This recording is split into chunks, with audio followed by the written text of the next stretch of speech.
তৃণমূলের দখল করা পার্টি অফিস পুনরায় তৃণমূলকেই ফিরিয়ে দিল বিজেপি নেতৃত্ব। এদিন হরিরামপুর বিধানসভার এলাহাবাদ গ্রাম পঞ্চায়েতের মেধ্যাপাড়া তৃণমূলের পার্টি অফিস বিজেপি ফ্ল্যাগ সরিয়ে তৃণমূলকে ফেরত দেয় স্থানীয় বিজেপি নেতৃত্ব। বিজেপি নেতৃত্বরা বলেন, আমরা নরেন্দ্র মোদীতে বিশ্বাসী, আমরা শ্যামাপ্রসাদ মুখার্জির আদর্শে আদর্শিত, আমরা এই দখলদারির রাজনীতি করি না। তাই রাজ্য জুড়ে যেখানে যেখানে তৃণমূলের পার্টি অফিস দখল হয়েছিল আমরা তাদেরকে ফেরত দিচ্ছি।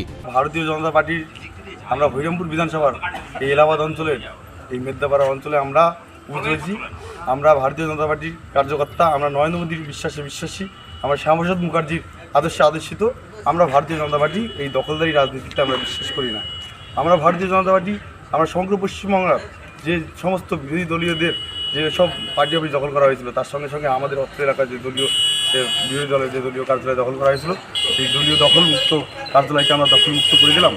আমরা ভারতীয় জনতা পার্টির পক্ষ থেকে আমরা সমস্ত কার্যকর্তা মিলে এখানে উপস্থিত হয়ে এই পার্টি অফিসটাকে আমরা দখলমুক্ত করে দিলাম। আর দক্ষিণ দিনাজপুর থেকে মান্টি সিংয়ের রিপোর্ট, কুলিক নিউজ।